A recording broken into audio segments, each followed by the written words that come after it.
Assalamualaikum warahmatullahi wabarakatuh. Perkenalkan, saya Siti Fadilah Fauzia dengan NIM 2400529. Pada kesempatan kali ini, saya akan mempresentasikan materi tentang media pembelajaran, mata kuliah perencanaan pembelajaran pendidikan nonformal, pertemuan ke-9. Yang pertama yaitu ada pengertian media pembelajaran.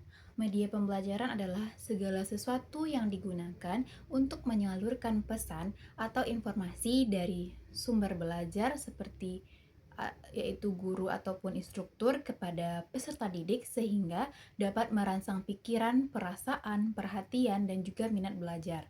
Nah, menurut Arzar Arsyad, media pembelajaran itu adalah alat yang digunakan untuk menyampaikan materi pembelajaran yang dapat merangsang perhatian dan juga minat peserta didik dalam proses belajar. Contohnya, di PKBM paket C, tutor menjelaskan materi kewirausahaan. Nah, jika hanya ceramah, pasti warga belajar itu akan cepat bosan.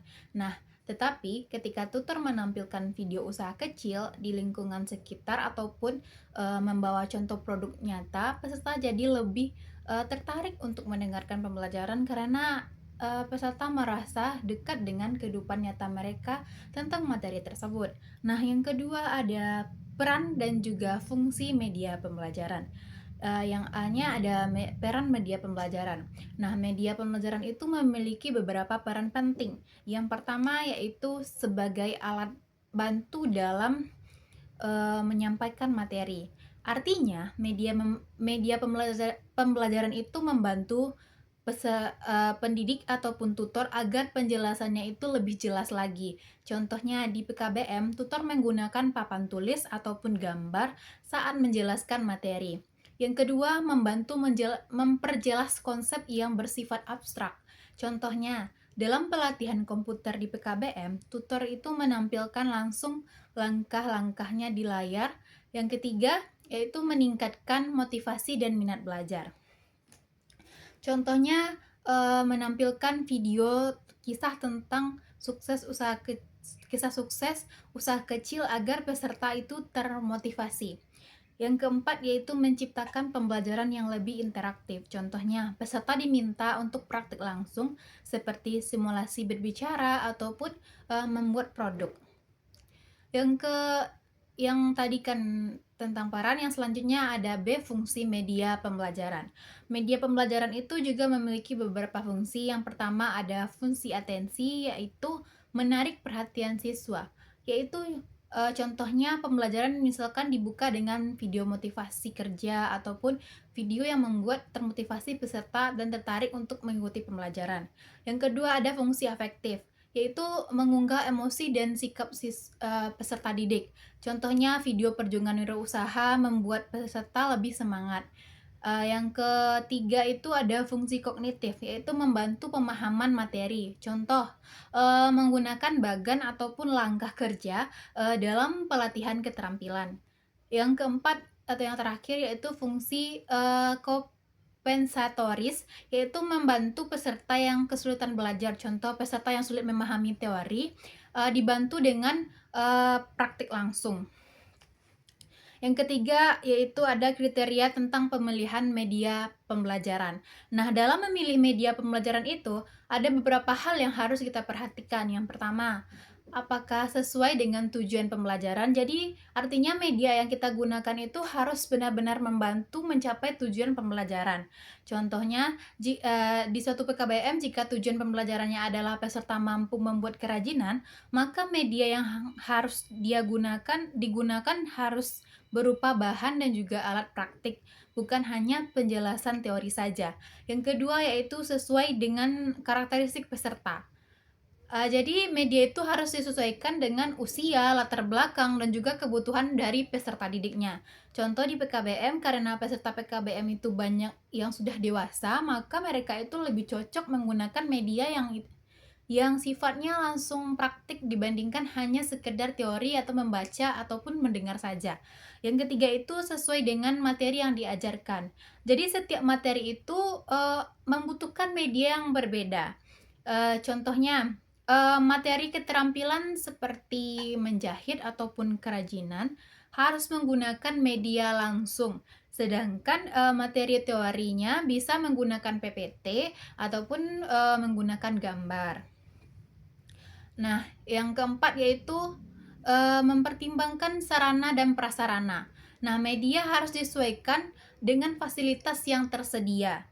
Ya, contohnya jika di suatu PKBM itu tidak ada proyektor ataupun listriknya terbatas, tutor itu bisa menggunakan media sederhana seperti poster, alat peraga, ataupun bahan nyata lainnya.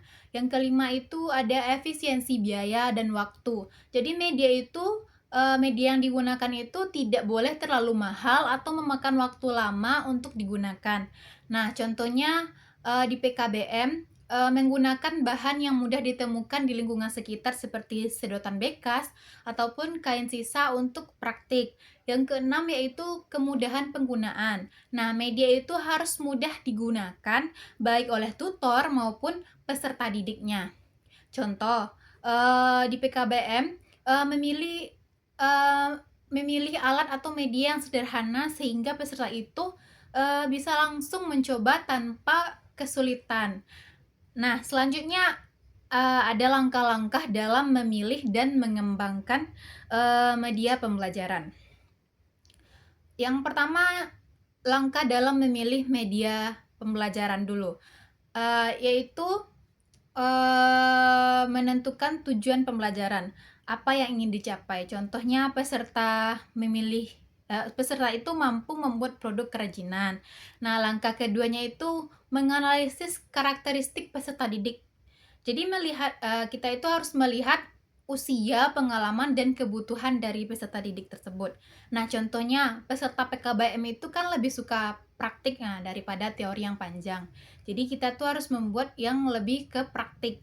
Yang langkah ketiga itu yaitu menentukan jenis media yang sesuai. Memilih media yang paling tepat untuk digunakan. Contohnya memilih bahan langsung seperti sedotan, kain, ataupun alat kerja. Langkah keempat yaitu mempertimbangkan sumber daya yang tersedia, melihat fasilitas dan kondisi. Contohnya jika tidak ada proyektor, tutor atau kita bisa menggunakan media sederhana. Langkah kelima itu melakukan uji coba media. Nah, kita itu bisa mencoba terlebih dahulu atau dicobakan ke yang lain. Contohnya, tutor mencoba media ke beberapa warga belajar terlebih dahulu sebelum dia mempercobakannya kepada pembelajaran yang dia ampu gitu. Langkah keenam yaitu mengevaluasi efektivitas media. Yaitu apakah media itu berhasil ataupun tidak. Contoh, dilihat apakah peserta itu benar-benar bisa membuat suatu produk dengan media yang digunakan ini. Yang selanjutnya itu langkah mengembangkan media. Langkah pertama dalam mengembangkan media yaitu kita harus menganalisis kebutuhan terlebih dahulu, yaitu mengetahui apa yang dibutuhkan oleh peserta didik. Contoh, peserta itu butuh media praktik bukan untuk teori. Itu kalau di PKBM-nya tentang pelatihan menjahit misalnya. Langkah kedua itu perencanaan. Jadi kita itu harus menyusun konsep medianya terlebih dahulu. Contohnya membuat modul sederhana tentang kewirausahaan. Langkah ketiga yaitu mengembangkan produk awal. Jadi membuat media itu versi awalnya dulu gitu. Contoh, modul itu hanya berisi teks saja gitu. Langkah keempat, uji coba terbatas. Jadi itu media yang kita buat itu bisa kita uji cobakan kepada sebagian peserta.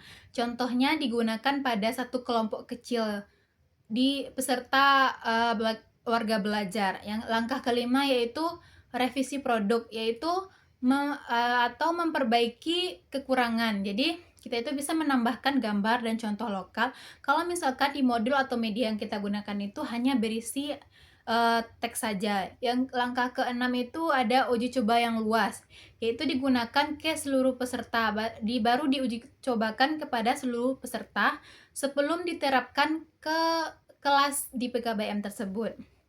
Nah, langkah ketujuh yaitu penyempurnaan. Jadi media itu diperbaiki agar lebih efektif. Nah, contohnya menambahkan video atau ilustrasi tambahan akan menjadi media itu lebih efektif lagi. Nah, selanjutnya yaitu atau yang terakhir adalah integrasi media dalam pembelajaran.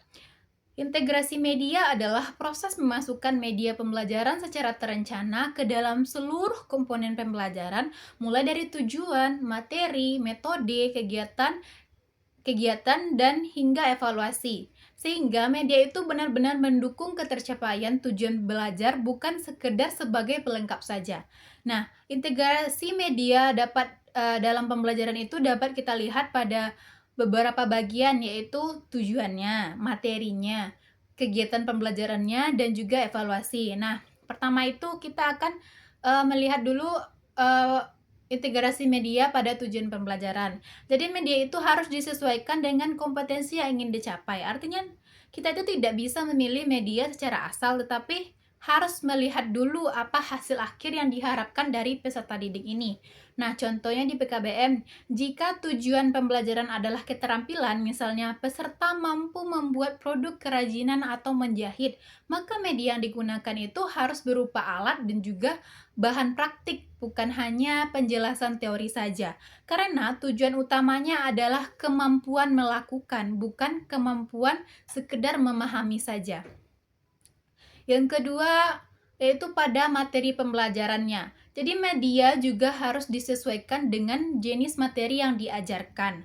Materi yang bersifat teori tentu berbeda dengan media yang digunakan, media yang akan digunakan dengan materi yang bersifat praktik. Nah, contoh, jika materinya berupa teori kewirausahaan, tutor atau instruktur bisa menggunakan PPT atau video penjelasan. Namun, jika materinya praktik seperti membuat kerajinan ataupun memasak, maka media yang digunakan harus berupa alat dan bahan langsung agar peserta itu bisa belajar secara nyata.